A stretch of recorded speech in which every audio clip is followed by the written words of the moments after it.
जैसे ही महाराज भगवान ने सुना सुदामा, तो बोले क्या बोला, एक बार और बोलना। बोले सुदामा, महाराज सुदामा आया है आपसे मिलने के लिए। महाराज हमारे कन्हैया ने जैसी अवस्था में बैठे थे वैसी अवस्था में खड़े हो गए।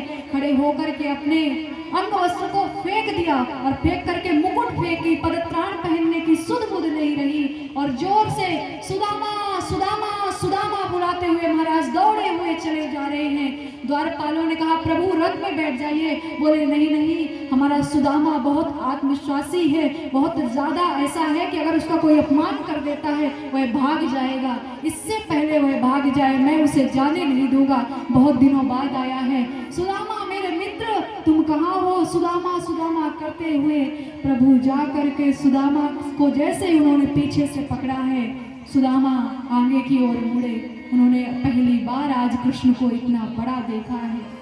महाराज हमारे कन्हैया ने एक क्षण की भी देरी नहीं लगाई और उन्होंने सुदामा को गले से लगा लिया है। भुज विशाल गही लिए उठाई, भुज विशाल गही लिए उठाई, भुज विशाल गही लिए उठाई, भुज विशाल गही लिए उठाई, परम प्रीति राखे उरलाई, परम प्रीति राखे उरलाई, परम प्रीति राखे उरलाई, परम प्रीति राखे उरलाई। कृष्णा ने सुदामा को देखा, गले से लगा लिया। सुदामा मेरे मित्र सुदामा, मेरे प्यारे सखा सुदामा, मेरा यार सुदामा, तू कितने दिनों बाद आया रे? तुझे पहले आना चाहिए था। मैं तो राजकाज में फंस गया, मुझे कोई कभी भी समय नहीं मिला कि तुझसे मिलने के लिए आऊं। पर सुदामा तू भी वैसा का वैसा ही निकला, जैसे पहले हठी था आज भी वैसा ही हठी है। सुदामा बस ऐसे ही मेरे हृदय से लगा रहे, दूर मत जाना मुझसे, कभी दूर मत होना। और तू चला जा रहा था। सुदामा ने कृष्ण को थोड़ा दूर किया। बोले क्या करूं, आपके यहाँ पर आया, आपका नाम पूछा, अपना नाम बताया, बोला आपका सखा हूं, तो सारे द्वारपाल हंसने लग गए। मैंने कहा इससे पहले आपकी ज्यादा बेइज्जती हो, अपमान हो, मैं चला जाता हूँ। ऐसा मित्र किस काम का जिस मित्र के आने पर दूसरे मित्र की बेइज्जती हो रही हो, अपमान हो रहा हो। प्रभु इसलिए मैं अपनी दशा लेकर के लौटा जा रहा था, जैसा हूँ प्रभु वैसा ही रहूंगा। बोले सुदामा मैंने क्या कहा था, मेरा एक ही मित्र है, वह है सुदामा और सदैव सुदामा ही रहेगा। तो ऐसा कैसे सोच सकता है मैं तुझे भूल जाऊंगा? अरे ये राजकाज ये सब बात की बातें हैं, पहले तो अपना बचपन है ना सुदामा जो हमने साथ में गुजारा है। तू भूल गया कैसे हम दोनों गुरुकुल में पढ़ते थे, कैसे हम दोनों एक दूसरे के अंग वस्त्र भी धारण कर लेते थे, कैसे सुंदर एक दूसरे के वस्त्र पहनते थे, एक दूसरे के हाथ से भोजन करते थे, सब भूल गए। बोले कन्हैया कुछ नहीं भूला हूँ, सब याद है, इसलिए तो मिलने आया हूँ। पर देखा कि सब लोग यहाँ पर कितने बड़े बड़े हैं, मैं तो दीनहीन सा ब्राह्मण हूँ, इसलिए लौटा जा रहा था। बोले अब तो कहीं नहीं जाएगा, चला मेरे साथ रथ में बैठ, मैं तुझे अपनी द्वारिका नगरी दिखाता हूँ। देख तो सही तेरे मित्र ने क्या क्या बनाया है, कैसा कैसा बनाया है, तू भी तो बता कैसा लगा।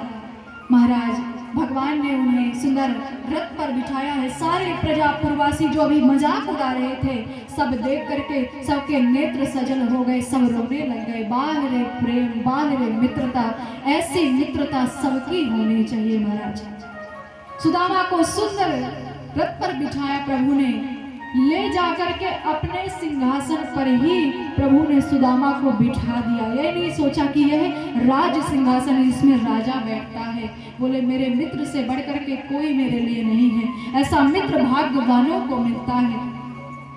और सारी स्त्रियां सुदामा को नीचे से ऊपर तक देख रही है। रुक्मिणी जी ने देखा, देख करके आश्चर्यचकित रह गई, ना जाने कौन है, कहां से आए हैं।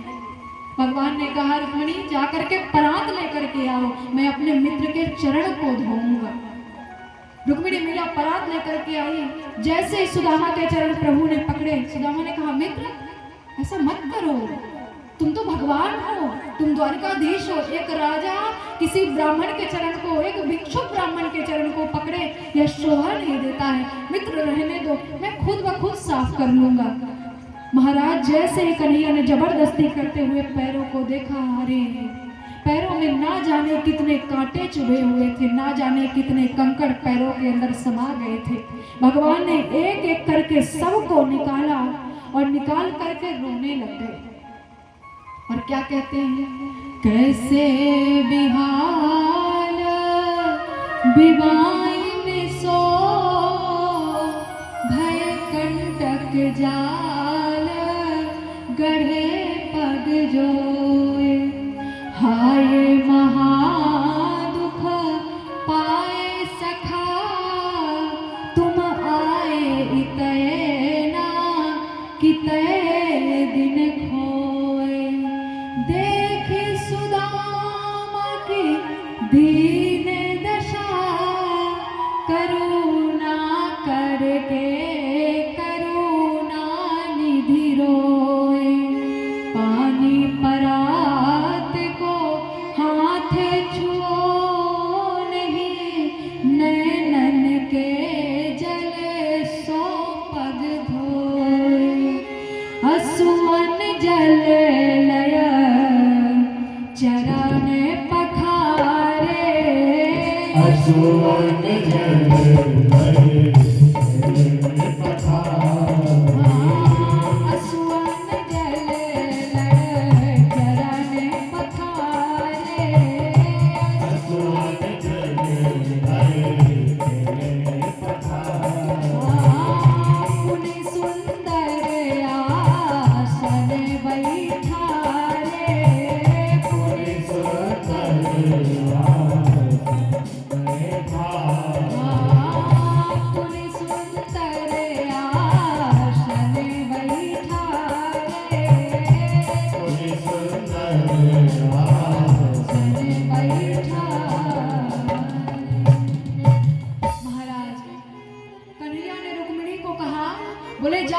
जल लेकर के आओ। रुक्मिणी मैया जल लेने के लिए गई। महाराज कन्हैया ने कांटों को निकाला और मन में ध्यान से सुनिएगा, यहाँ पर भगवान ने आंसुओं के जल से सुदामा के चरणों को क्यों धोया है, इस बात को स्पष्ट किया गया है। किसी को पता है क्या यहाँ पर? नहीं पता तो ध्यान से सुनो। महाराज जैसे ही कांटों को निकाला है और पैर को परात में रखा है और रख करके यह सोचते हैं कि मैं ऐसे पुण्यवान, ऐसे ब्राह्मण के चरणों को अगर गंगा नदी के जल से धोता हूँ तो यह जल हमारे सुदामा के चरणों के लायक भी नहीं है, क्योंकि वह जल स्वयं मेरे चरणों से उत्पन्न हुआ है। उन्होंने कहा अगर मैं इसका चरण यमुना नदी के जल से धोता हूँ तो यमुना हमारी पटरानी है, हमारी रानी है और हमारे छूने से भी वह मलिन हो चुकी है, इसलिए वह जल भी अशुद्ध है। अगर मैं इस ब्राह्मण के चरण त्रिवेणी नदी से धोता हूँ तो उससे क्या होगा, वह हम ब्रह्मा विष्णु महेश तीनों की पत्नी है, इसलिए वह जल भी सुदामा के चरणों के लायक नहीं है। इसलिए आज प्रभु ने अपने आंसुओं के जल से ही सुदामा के चरणों को पखार दिया और रुक्मिणी मैया जल ही लाती रह गई। महाराज सुंदर चरण को पखारा और पखार करके उन्हें सुंदर स्नान गृह में लेकर के गए। चंदन का लेपन लगवाया, कभी जिंदगी में चंदन का लेपन लगा करके सुदामा जी ने स्नान नहीं किया था। आज चंदन का लेपन लग रहा तो बोले कृष्ण ये क्या कर रहे हो? बोले चुप शांत बैठे रहो, मेरे मित्र हो ना, मेरा पूरा अधिकार है, मैं जैसे चाहूँ तुम्हें सजा सकता हूँ, जैसे चाहूँ वैसे रख सकता हूँ। महाराज सुंदर सुदामा जी को स्नान करवाया गया। स्नान करवाने के बाद में सुंदर अच्छे वस्त्र पहनाए गए। वस्त्र पहनाने के बाद में सुंदर सुदामा जी को बिठाया गया, बिठा करके कुशल क्षेम पूछा गया। उधर सुंदर राजसी भोज पकाया गया और उस भोजन को ला करके सुदामा के आगे रखा गया। सुदामा जी क्या कहते हैं, हमारे प्रभु का स्वभाव कितना निर्मल है, कितना कोमल है। आज मैं दीनहीन ब्राह्मण, मुझे राजसी भोजन करा रहे हैं। पटे पर सुंदर भोजन को लगवाया। बोले सुदामा ये लो भोजन करो। बोले प्रभु ये क्या बोल रहे हैं आप? मैं तो रूखी सूखी खाने वाला हूँ, ये राजसी भोजन मुझे पचेगा कहाँ प्रभु? बोले सुदामा ऐसे ही जैसे राजसी मित्रता पच गई ना, भोजन भी पच जाएगा। और तू खा तो सही, तेरे मन का सब कुछ बना हुआ है सुदामा। तुझे खीर बड़ी पसंद है ना, तुझे पूड़ियाँ बहुत पसंद है ना, सब कुछ बना हुआ है, जो तेरा मन करे उठा के तू खा ले। किमनेन कृतं पुण्यं बधूतेन भिक्षुणा श्रिया हीनेन लोके अस्मिन् गर्ति नाधमेन च। बोलिए द्वारकाधीश भगवान की जय। बोलिए श्रीमद् भागवत महापुराण की जय। राजा परीक्षित ने कहा प्रभु सुदामा भोजन कर रहे हैं, आगे क्या हुआ? बोले आज लक्ष्मी जी स्वयं पंखा झेल रही हैं, भगवान नारायण स्वयं उन्हें अपने हाथों से उठा उठा करके खिला रहे हैं। बोले ना जाने ऐसे सुदामा ने कौन से पुण्य किए हैं जिसकी वजह से आज जगत पिता परमेश्वर स्वयं सुदामा को खिला रहे हैं, जगत माता लक्ष्मी स्वयं पंखा झेल रही है और सुदामा सुंदर भोजन पा रहे हैं। महाराज भोजन पाने के बाद में सुंदर गुरुकुल की बातें होने लग गई। तो कन्हैया ने कहा कि सुदामा ये बताओ चोरी छोड़ दी अभी भी करते हो? जैसे तुमने मेरा चना चुरा करके खा लिया था। तो बोले क्या कन्हैया गुरुकुल की बातें करते हो, सब लोग खड़ी हैं, मेरी बेइज्जती हो जाएगी। बोले बेइज्जती किस बात की? कट कट करके चना खा रहे थे ना, तो मैंने सुन लिया था, मैं जानता था चना गिरा नहीं, तुमने खा लिया है। बोले तुम अंतर्यामी भगवाना, वेद पुराण आदि नहीं जाना।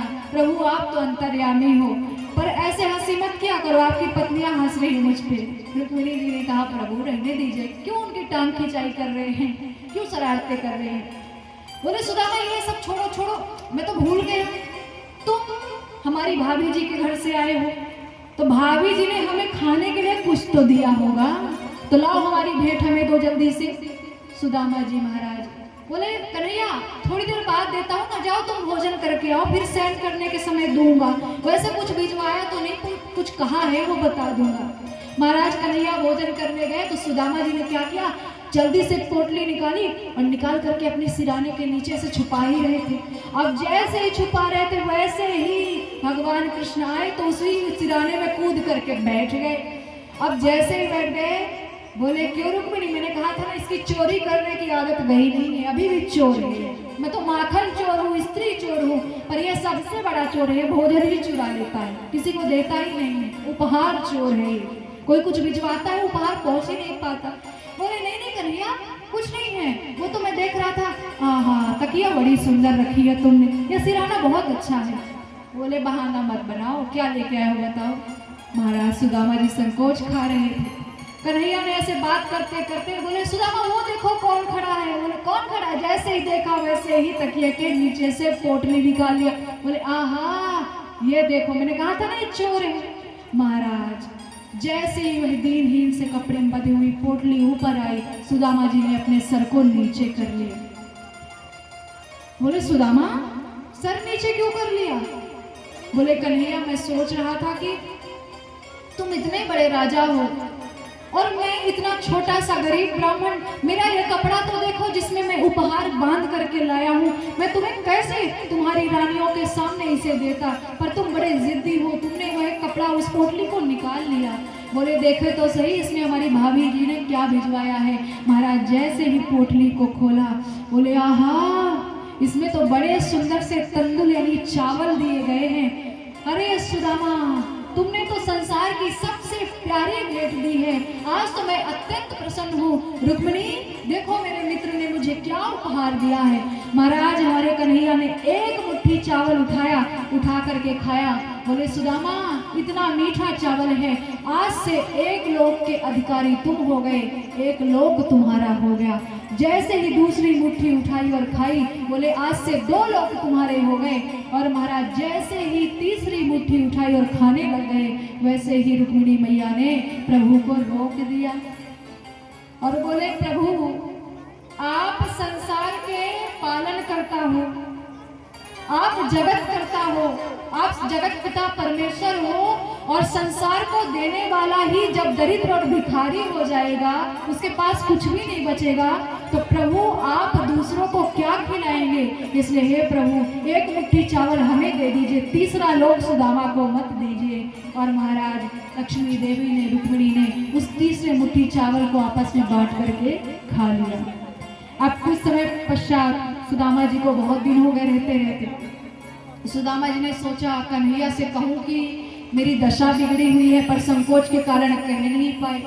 इधर कन्हैया तो अंतर्यामी भगवान है, उन्होंने पहले ही विश्वकर्मा जी को आदेश दे दिया, जाओ सुदामा के गांव को सुंदर अच्छा बना दो और उसका नाम सुदामापुरी रख देना, आज से उस गांव का नाम सुदामापुरी हो जाएगा।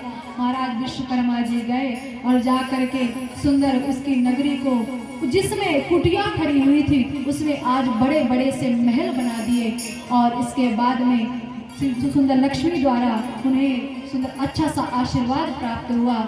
आज जो हमारी सुशीला मैया जो बूढ़ी हो चुकी थी, उन्हें आशीर्वाद मिला कि उनका यौवन सदैव बना रहेगा। सुदामा जी वहाँ से चलने लगे तो उन्होंने कन्हैया को प्रणाम किया, बोले कन्हैया मैं तुम्हारे लिए कुछ ला तो नहीं पाया, पर हाँ जो छोटा सा उपहार था वो हमने तुम्हें भेंट किया, अब मुझे आज्ञा दो, मुझे जाना चाहिए। बोले सुदामा ये जो वस्त्र धारण करके रखे इसे भी तो दे दो, यह भी मैंने ही पहनाए हैं। महाराज सुदामा ने सोचा कन्हैया ने वस्त्र ले लिया, मुझे महल कहाँ से देगा, और उन्होंने अपने मैले कुचले वस्त्र पहने और पहन करके बोले कन्हैया अब मैं चलता हूँ। बोले ठीक है। महाराज हमारे सुदामा जी चलते चलते जाकर के अपने गांव के समीप पहुंचे, जाकर के देखा तो जो गांव में कुटिया बनी हुई थी वहां पर महल खड़े हुए हैं। महाराज सुदामा जी अपने घर को पहचान ही नहीं पाए। जब वो अपने घर को नहीं पहचान पाए तो उनकी पत्नी, उनके पुत्र उनका स्वागत करने के लिए दरवाजे के बाहर तक आए, द्वार तक आए और सुंदर स्वागत सत्कार किया। सुदामा जी अपनी पत्नी तक को नहीं पहचान पाए। बोले देवी तुम कौन हो जो मेरा स्वागत करने आई हो। बोले पति देखा पर आपसे अति पति आज तक नहीं देखा, ऐसे अति करते हैं आप, मैं आपकी पत्नी सुशीला हूँ। बोले तुम तो बूढ़ी हो चुकी थी ना।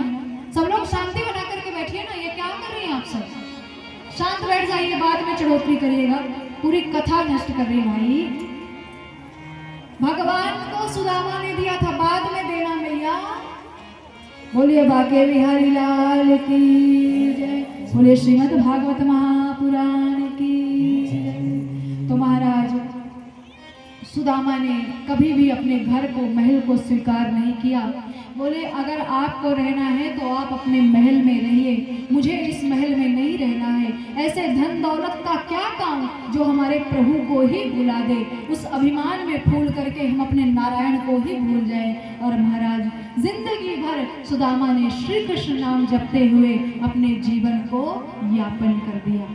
इधर भगवान कन्हैया जो है सुंदर सूर्य ग्रहण के समय पर कुरुक्षेत्र में स्नान करने के लिए जाते हैं, क्योंकि महाराज बताया गया है कि जब सूर्य ग्रहण होता है और जो कोई भी व्यक्ति सूर्य ग्रहण के समय कुरुक्षेत्र में जाकर के सुंदर स्नान करता है तो अगर वह जितना दान एक बार करेगा उसका 100 गुना फल उसे मिलता है, ऐसा महात्म बताया गया है। महाराज सब लोग जाकर के कुरुक्षेत्र में पहुंचे। हमारे कन्हैया ने सारे ऋषि मुनि महात्मा सबका स्वागत सत्कार किया और इसके बाद में वहां पर ब्रजवासी भी आए थे। महाराज हमारी यशोदा मैया, नंद बाबा, गोप ग्वाल गोपियां सब लोग आए थे। तो महाराज सारे ऋषि मुनि आज जान गए हैं कि यह जो वसुदेव जी के सुत यानी पुत्र हैं, यह कोई साधारण नहीं है बल्कि यह भगवान नारायण हैं। सब कन्हैया का बिठा करके सुंदर उनका अभिषेक कर रहे थे। तो यशोदा मैया को पता चला कि हमारा लाला, हमारा कन्हैया भी आया है। यशोदा मैया ने नंद बाबा से कहा, बोले नंद जी अब आप हमें नहीं रोकेंगे, पूरे 100 वर्ष व्यतीत हो गए, मैंने अपने लाला को नहीं देखा, आज मैं अपने लाला से मिलने के लिए जरूर जाऊंगी। नंद बाबा ने कहा, यशोदा तू तो गांव की एक साधारण सी महिला है और तेरा लाला वह द्वारिकाधीश है, जिसकी वंदना, जिसकी अर्चना कितने सारे ऋषि मुनि महात्मा कर रहे हैं, उनके सामने तू जाकर के कहेगी तू साधारण सी ग्वालिन उनकी माँ है, कन्हैया की क्या इज्जत रह जाएगी। बोले माता के जाने से पुत्र की इज्जत घटती नहीं बल्कि बढ़ती ही है। मैंने लाला को दूध पिलाया है, मैं लाला से मिल करके रहूंगी। महाराज हमारी यशोदा मैया हट करके चल पड़ती हैं, जा करके वहां पर पहुंचे जहां पर हमारे कन्हैया का सुंदर अभिषेक चल रहा था। सारे ऋषि मुनि उनका पूजन कर रहे थे। कन्हैया को चारों तरफ से ऋषि मुनियों ने घेर करके रखा था। जैसे ही हमारे कन्हैया ने यशोदा मैया को ऐसे बीच से थोड़ा झरोखे से देखा, महाराज काहे का अभिषेक, काहे का पूजन, सब कुछ छुड़वा करके जा करके मैया की गोद में चढ़ गए। सोचिए भगवान स्वयं कितने वर्ष के हो चुके हैं और मैया आज कितनी बूढ़ी हो चुकी हैं, फिर भी कन्हैया कूद करके वैसे चढ़ गए जैसे बचपन में मैया की गोद में चढ़ा करते थे। जा करके बोला, माता यशोदा मैया तुम अभी तक कहाँ थी, मुझसे मिलने के लिए नहीं आई? माता मुझे बहुत भूख लगी है, मुझे दूध पिला दो, मुझे आज तुम्हारा स्तन पान करना है। महाराज माता ने कुछ नहीं सोचा, वहीं पर बैठ गई और बैठ करके कन्हैया को गोद में लिटा लिया और अपने आंचल को उठा करके कन्हैया को दूध पिलाने लग गई। बलराम जी ने कहा, मैया मैं भी तो कई वर्षों से भूखा हूँ, मुझे भी भूख लगी है, माता मुझे भी दूध पिला दो। आज दोनों को माता जी खूब लाड प्यार कर रही है। नंद बाबा से हमारे कन्हैया और बलराम मिले हैं।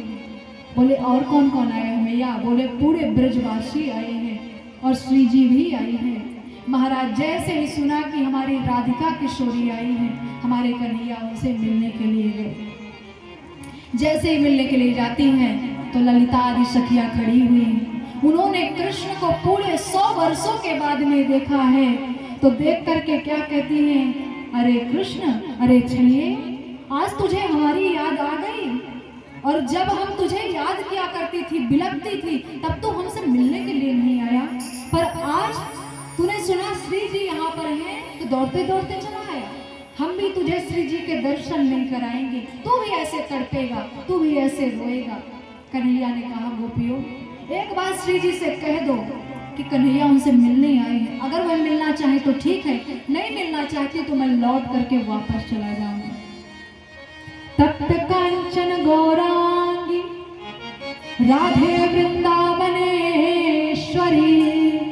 श्री वृषभानुसुते देवी प्रणमामि हरि प्रिय। बोलिए बाके बिहारी लाल की। जैसे ही किशोरी जी को बताया गया कि आज कृष्ण जी उनसे मिलने आए हैं, किशोरी जी जो है उन्होंने अपना सारा बैर भुला दिया। बोले कृष्ण को अंदर लेकर के आओ। किशोरी जी सुंदर श्रृंगार कर रही थी। महाराज पीछे से कन्हैया जी आए और कन्हैया जी हाथ जोड़ करके खड़े हो गए। बोले हे श्री जी, हे किशोरी जी, हमें क्षमा कर दीजिए, हमने आपको बहुत कष्ट दिया है। बोले कष्ट कहेगा, हम तो आपके एक अंग हैं जो आपसे बिछड़ गए थे, आपके अंदर से ही उत्पन्न हुए हैं, हमें कोई कष्ट नहीं है। हम जानते हैं कि आप कर्तव्य मार्ग पर थे और इसलिए आप अपना कर्तव्य पालन कर रहे थे, पर आज आप बड़े सुंदर दिख रहे हैं। तो महाराज आइए यहाँ पर एक सुंदर सा भजन करते हैं। बोलिए बाके बिहारी लाल की।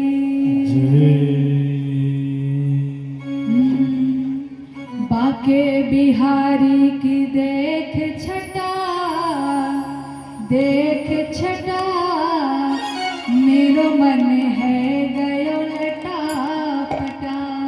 जय हो। अच्छा भजन तभी गाएंगे जब आप लोग बोलोगे, तालियों के द्वारा स्वागत करोगे। कौन कौन करेगा हाथ ऊपर करना जरा।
बोलिए बाके बिहारी लाल की।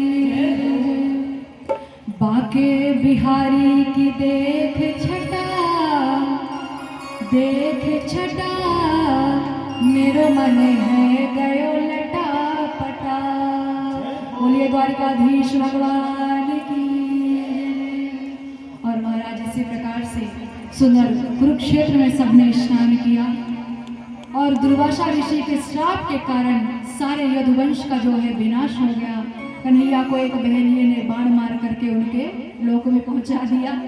और महाराज इधर हमारे जो राजा परीक्षित हैं, अब उन्हें जो सर्प के काटने का भय है वह सारा भय जा चुका था महाराज, अब कुछ नहीं बचा था। सुखदेव ऋषि ने कहा कि राजन, मौत केवल शरीर को आती है, आत्मा को नहीं।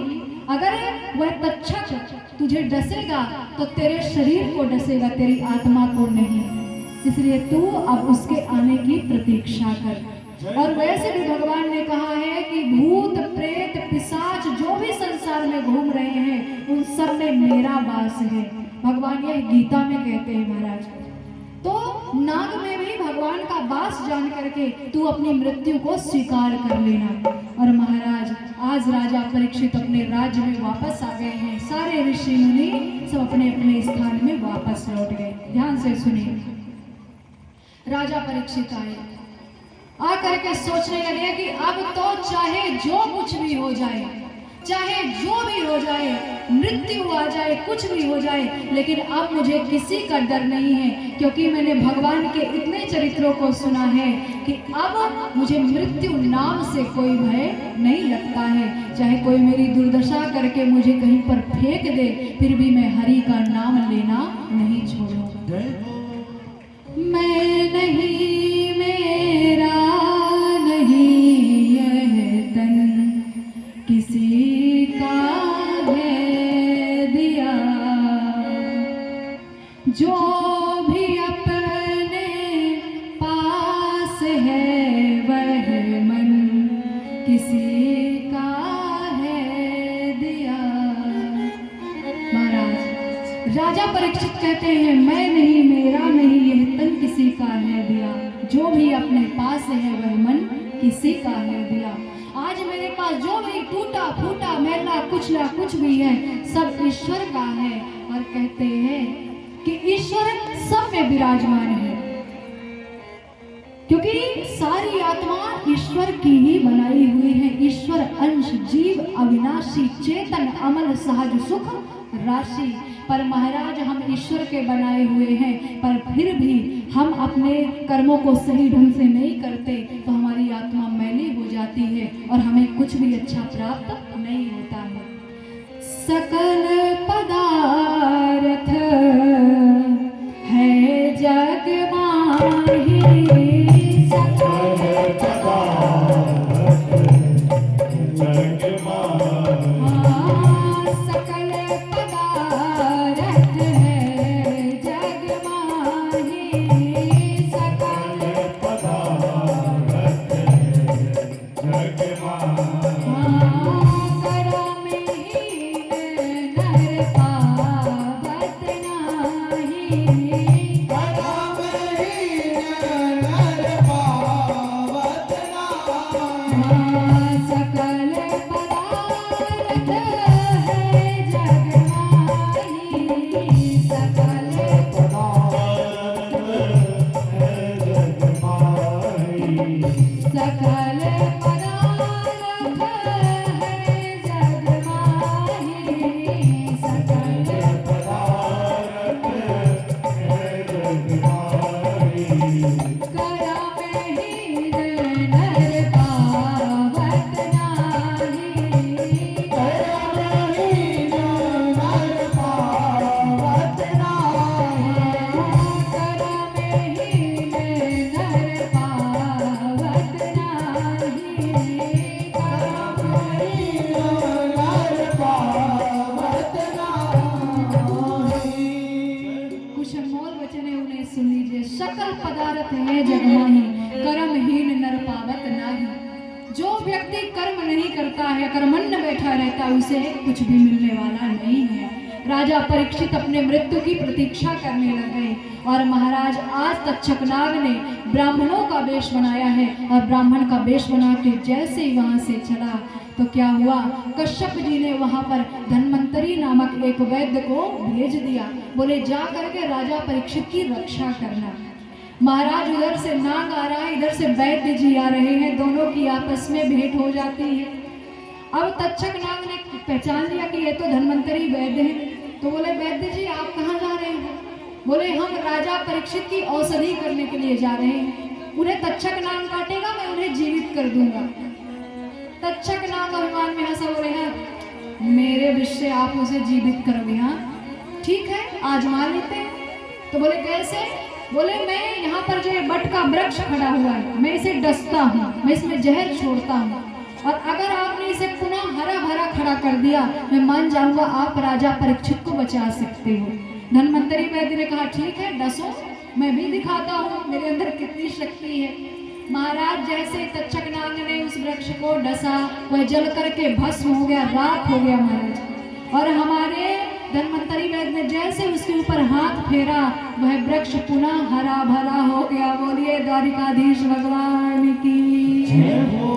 तक्षकनाग समझ गए मैं नहीं बचने वाला और राजा परीक्षित को मैं डस तो जरूर दूंगा पर राजा परीक्षित पुनः जीवित हो जाएंगे। ये वैद्य जी इनको यहाँ से हटाना पड़ेगा, भगाना पड़ेगा। अब महाराज उसने कहा देखिए महाराज आप ऐसा करिए कि आप जो चाहे वो ले लीजिए पर राजा परीक्षित को बचाइए मत। बोले क्यों न बचाओ? बोले उनकी मृत्यु निश्चित है इसलिए मत बचाइए, नहीं ऋषि श्राप झूठा पड़ जाएगा।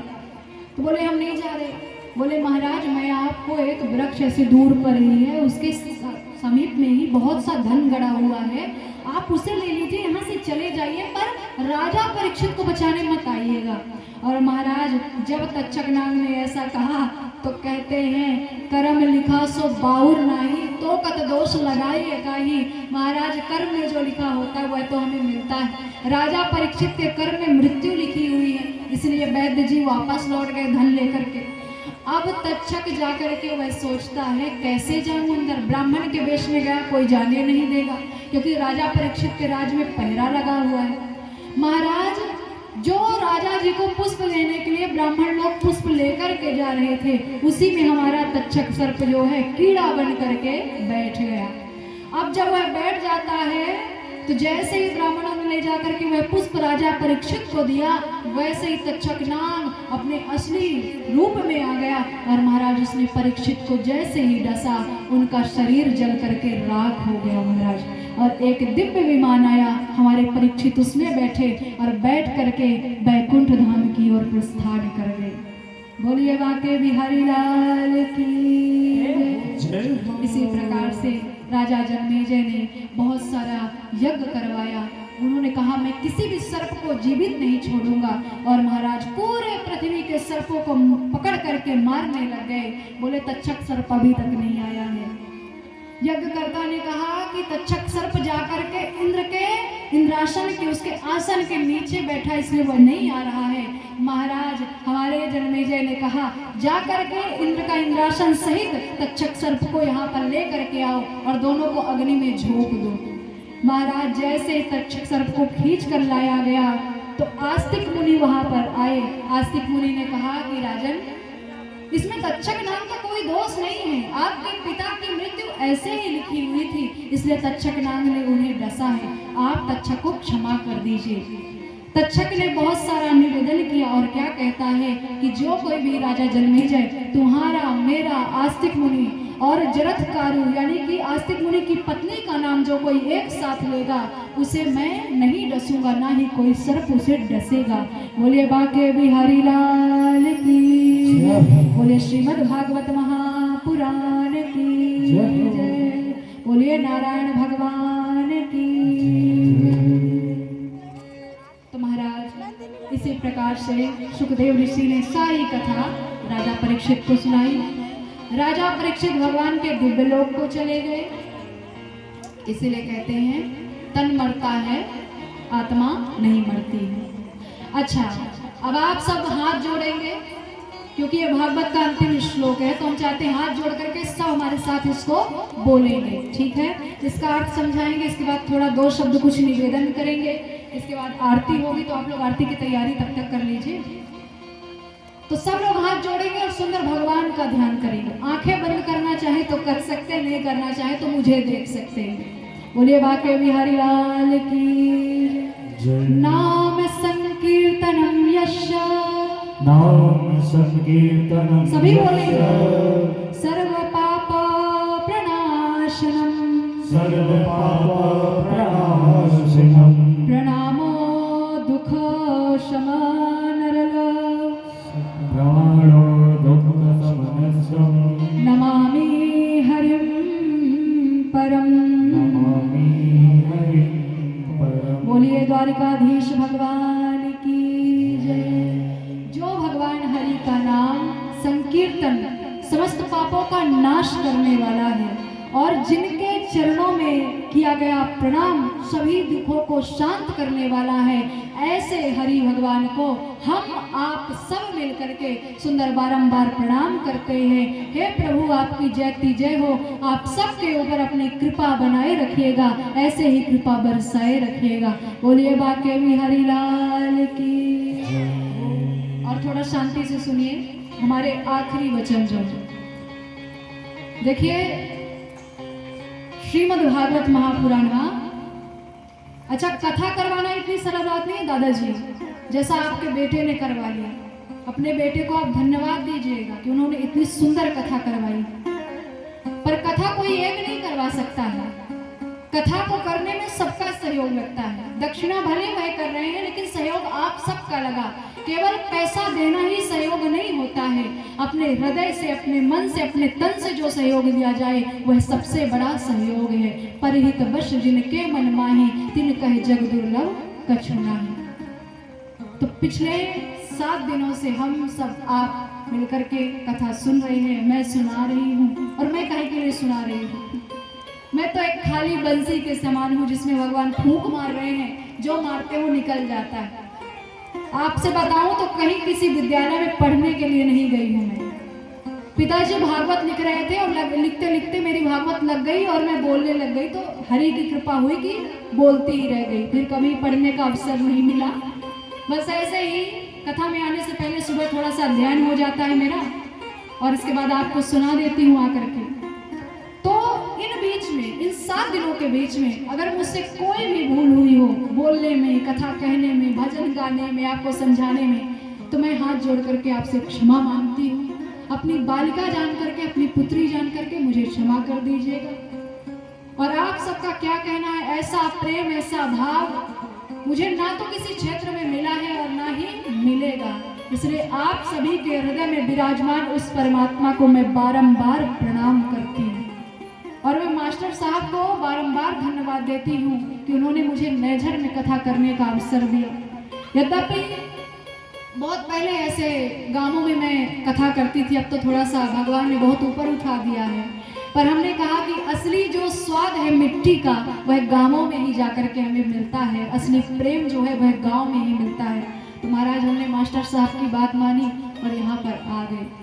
हमारा हरि से केवल एक ही निवेदन है कि हरि, आप अपने चरणों की कृपा, दया, करुणा हमारे इन सभी माताओं पर, सभी भाई बहनों पर, सभी पिताजी लोगों पर बनाए रखिएगा।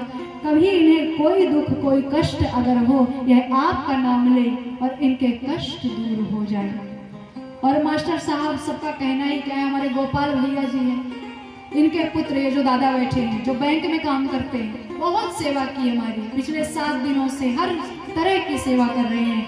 और आप सबने जो एक कान के द्वारा हमारी सेवा की है, भगवान की सेवा की है, इसके लिए हम आपको बारंबार धन्यवाद देते हैं। और आपके लिए हम सुंदर सुख शांति की कामना करते हैं और ईश्वर से प्रार्थना करते हैं कि आपके घर में कभी भी किसी वस्तु की कमी ना हो। यही हमारी उनसे प्रार्थना है। बोलिए बाके बिहारी लाल की जय।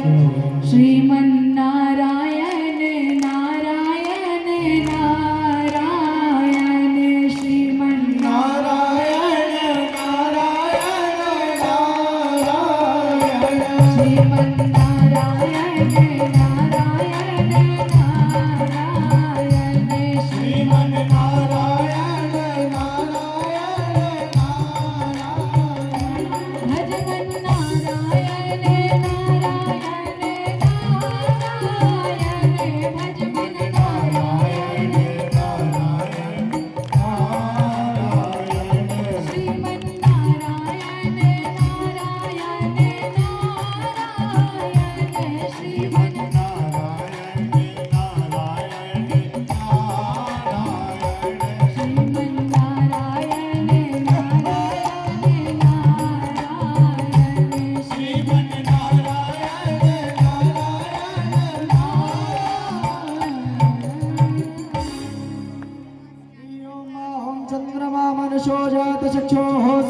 अजायत श्रोत्राद्वायश्च प्राणश्च मुखा दग्निरजायत इदगुंभवे प्रजननं मे अस्तु दशवीरगुं सर्वगणगुं सस्तयात्मसनि प्रशनि पश्वनि लोकशन्न भैसनि अग्निः व्रजां बहुलां मे करोद्पन्नं पयोरेतो अशमाशुधत्तो प्रत्यक्ष दीपं दर्शयामि बोलिर्वाक्ये हरिलाल की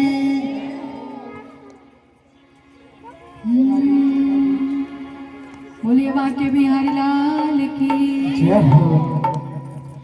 श्री भागवत भगवान की है आरती पापियों को पाप से है तारती श्री भागवत भगवान की है आरती पापियों को पाप से है तारती श्री भागवत भगवान की है आरती पापियों को पाप से है तारती श्री भागवत भगवान की है आरती पापियों को पाप से है तारती ये अमर